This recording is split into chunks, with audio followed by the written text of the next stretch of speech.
Hi folks, I'm Duncan Gill, child and adolescent psychiatrist. And I'm Victoria Lee, licensed clinical mental health counselor. And welcome to Is There a Med for That? The podcast about teen mental health, behavioral problems, and what to do about them. Victoria and I have been working together for years with kids. Sometimes we use therapy, sometimes medication. Sometimes we just give guidance to parents. And we realize that sometimes kids just need to be left alone. We don't have all the answers, but we've got some of them. We'll do our best to share what we've learned over the years working with struggling kids and their families. We hope you enjoy the show and that we can be helpful to those who have taken on the hardest, most important job in the world, being a parent. Hello, Duncan. Hi, Vicki. Here we are again. We have a special guest in the podcast today named Theodore. Theodore is a small brown dog that's about the size of a very small bat. Right now on Victoria's lap, we're going to see if we can post a couple pictures of him. Yes. But I think he'd be a great mascot. Yeah, he's very cute. His nickname is Teddy. He comes into Direction to hang out with the teenagers who love him and adore him. He's ridiculously small. Yeah. Like absurdly small. Yeah, he's going to grow a little. I think that's it. He's going to grow a little bit. I think he's wonderful. I absolutely do. Yeah. But it's amazing how small a dog can be. Yeah, he's a cutie. Anyways, my favorite part of the day so far was watching you try to juggle Teddy in one hand and your phone in the other and try to take a selfie while moving your hands around your microphone and not knock everything over. That made my day. Good. Thanks. Good. Man. I hope the picture comes out good and that we can share with our audience so they can meet Teddy. Exactly. We'll see if he has a future in the podcast industry or not. You can vote yay or nay on Teddy. He does, I think, yeah. And then we'll bring Rico in. Rico and Juby, we're going to have dogs every episode. Yes. Yogi eventually. We have a lot of good dogs in our lives.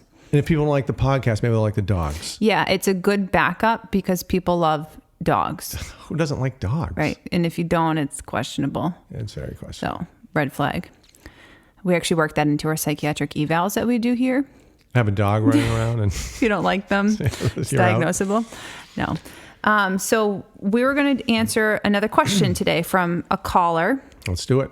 Maybe we can but before we get there, we wanted to maybe circle back to our last question from Bob on the last episode.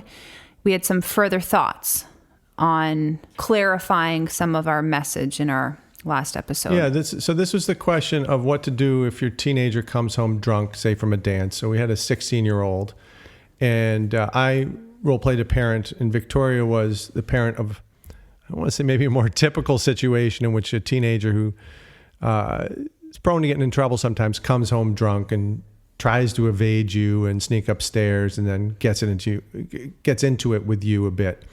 And then we reversed it, and I role-played it. And I realized as I was doing it, I was doing as if it were, for example, one of my kids, like my daughter, for example. And Victoria asked after the podcast episode, how would you really feel? And I said, you know what? With my daughter, I might think it's a good thing. Yeah. We wanted to clarify meaning because your daughter... Maybe why could you clarify for the audience why that would be good in someone like your daughter? More internal, more anxious in some ways, less socially comfortable out there. And the thought that a sort of wound kid going out and experimenting a little bit in a way that, is presumably safe, at least according to our scenario, and doing it once, and then perhaps coming home and being a little contrite about it, or the next morning saying, I wish I didn't do that, could see it as part of individuation. Right. And her having courage in certain ways to step out of her comfort zone, try on new social roles.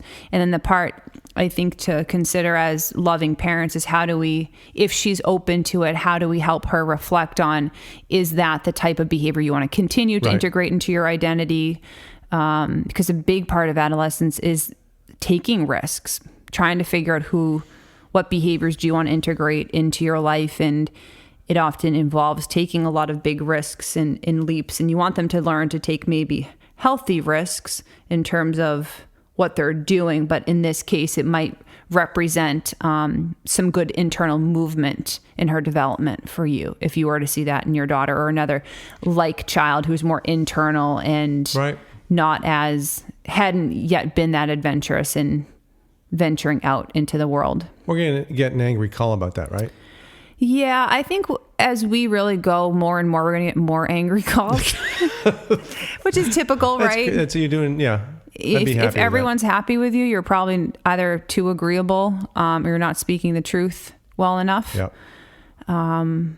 So those are, further thoughts. Shall we go to our caller? Yeah, let's go to our caller for today. Hey, you guys. When we visit our friends with our kids, the other parents are often threatening punishment that they never carry through. For example, they'll say something like, if you don't stop teasing Claire, you'll take a break in your room for the next half hour. And they never follow through. Never. What do you say to parents who are timid at following through on consequences? And what's the long-term damage, if any, to a kid who seldom receives consequences?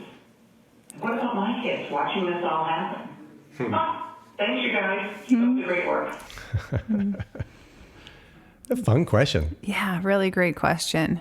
I appreciate the call in. We've all seen this, right? Yeah. Or perhaps done it. Yep.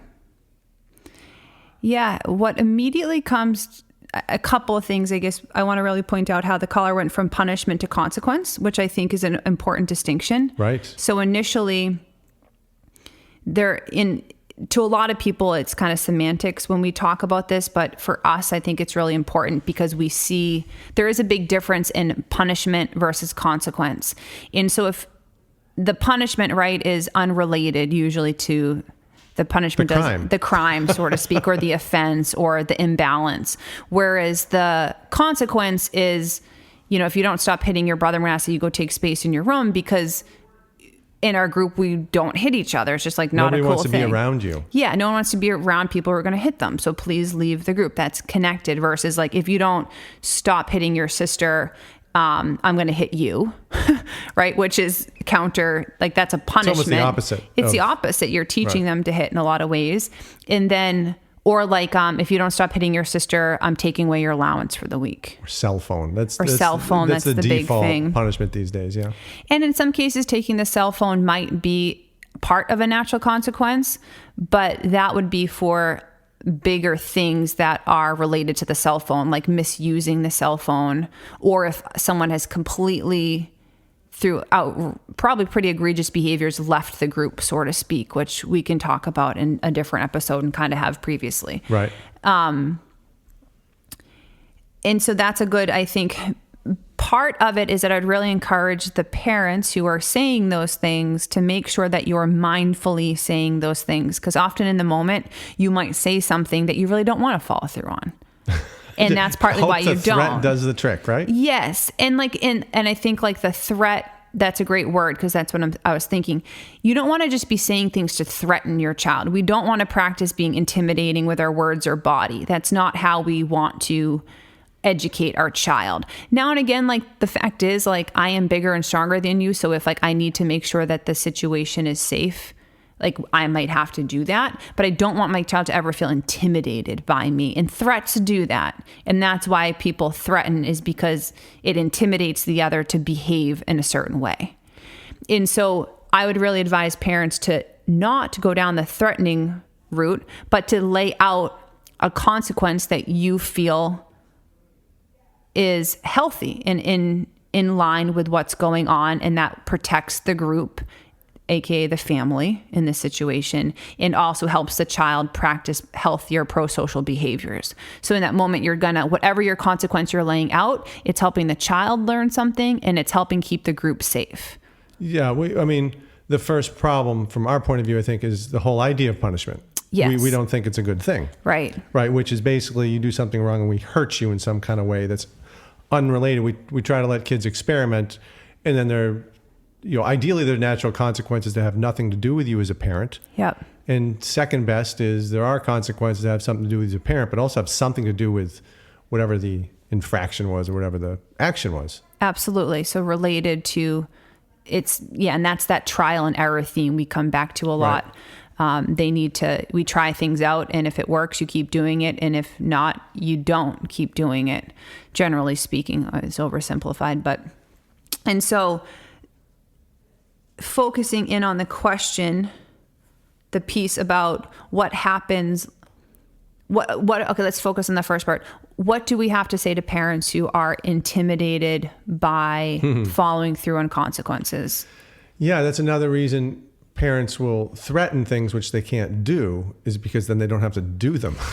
They hope that the threat does the trick. Right. But you have multiple layers of problems. You have the fact that it's like crying wolf, right? It's saying you're going to do something and then not doing it. It's weakening your authority in a lot of ways. Weakening your authority because kids will learn that you're not actually going to do it and continue to ignore. So that's another problem. Yep. And one thing I think is a huge potential damage down the line is something called false empowerment, where children develop into adults who feel way more empowered than they should. I think you should feel empowered about healthy things that are, life-giving and balancing. But a lot of people feel entitled, I think. They don't have a good sense of reciprocity in relationships. And helping your child learn that being cooperative and loving is what empowers you in a healthy, functional group. Not being dysfunctional, that's not going to empower you in our group. But oftentimes I think parents get intimidated by their kids' behavior, or it's just a lot of damn work to follow through on consequences with your child. And sometimes you're tired and just don't want to do it. But I think in the long run, your child will learn how to be a more functional part of the group, and they'll thrive more in their life in general. So the long-term damage is that you run the risk of a child becoming not fun to be around, unlikable. They don't know their own boundaries. They don't know how to have relationships that are authentic and direct. And I think that affects their relationships well beyond their relationship with you. And also, I think the short-term stuff to look at is, it's like you said, there's the crying wolf. It cheapens your relationship. It does. It really diminishes your authority, which is not only a problem then, it's a problem going forward, because the child will respect you less, which makes sense. Yeah. Right? You're saying one thing and not following through it, which is being a lousy role model too. Yep. And confusing. That's a really confusing thing, right? When someone says something, but they don't do it. Yeah. Yeah. I guess I would say as well, sort of practically what to do, because I may have mentioned this on a previous podcast, but one thing I did once, my daughter was being particularly irritating and I was irritated, was I'm going to rip up your homework. I didn't do a lot of thinking before I said that, but as soon as I said it, what was I right? There's your basic empty threat. Right. Not only has nothing to do with I'm frustrated. Right. Yeah, it was violating all the rules. Right.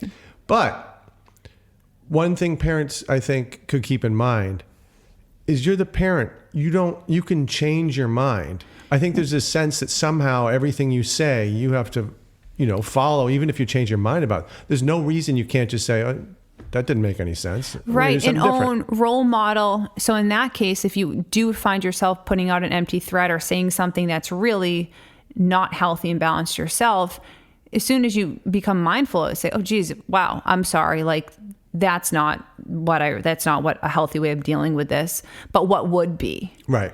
Go to that balanced boundary or balanced consequence at that point. But it's so important first that you role model.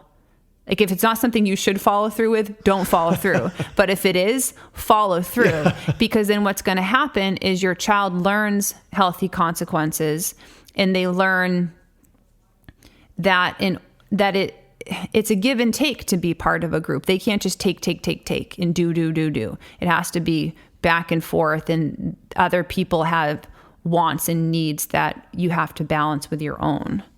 And I think some parents nowadays are intimidated that they're going to damage their child in some way.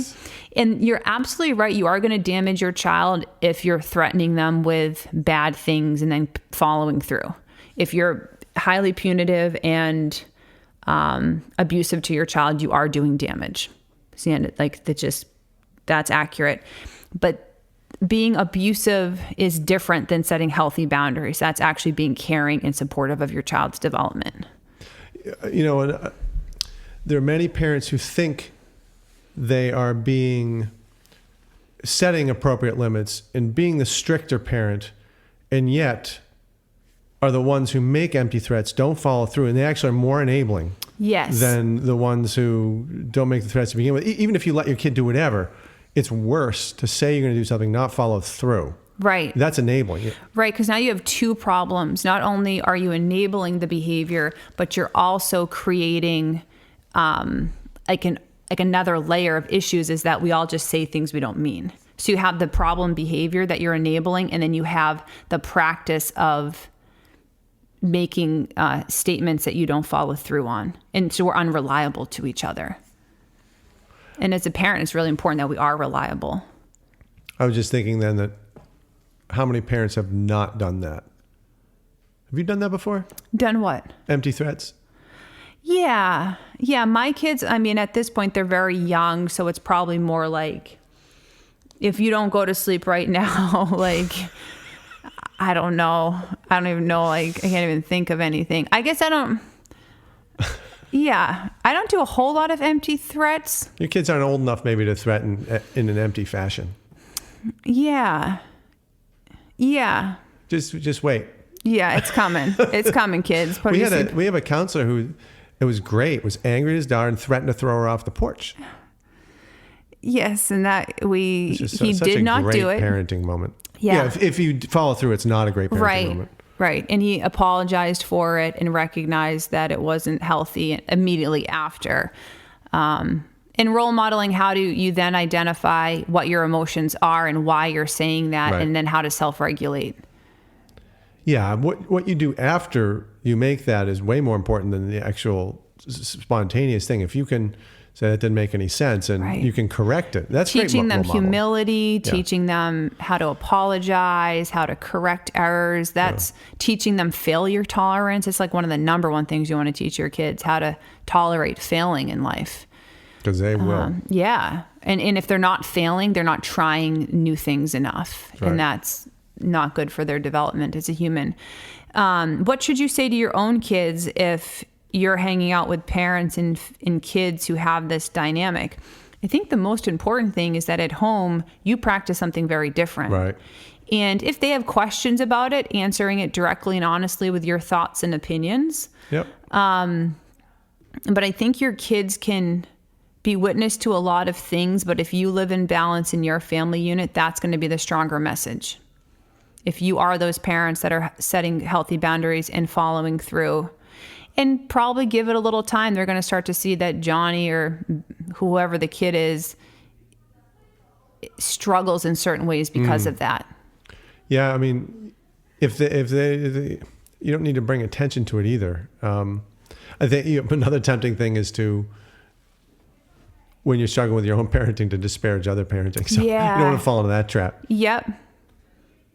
Yeah. My parenting sucks, but theirs is even worse. Yeah. You're lucky you don't have them as a parent. Right. Yep.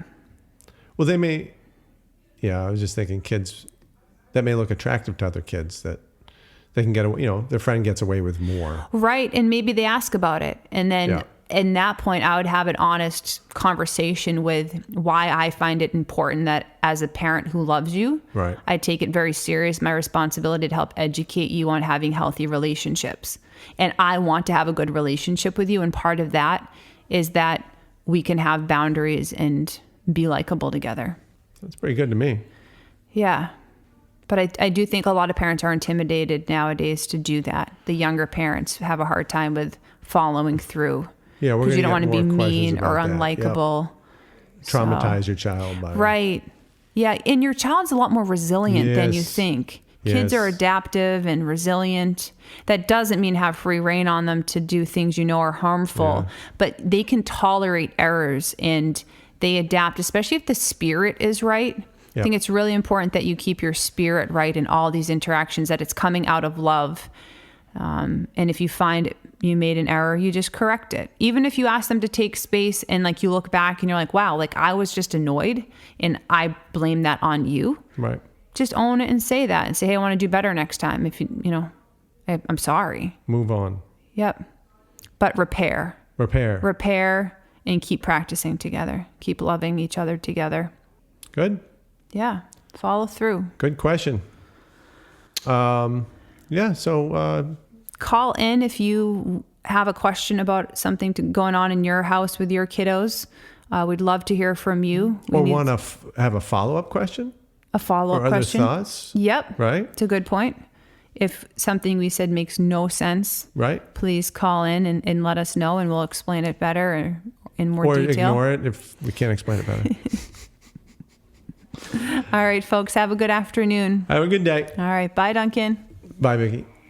We hope you've enjoyed this episode of Is There a Med for That? For more information about our podcast and our clinical work, visit our website at medforthat.com. If you've got questions, comments, or topics you'd like us to cover, feel free to email us at contact@medforthat.com. We'd love to answer some of your questions on air. Have a great day.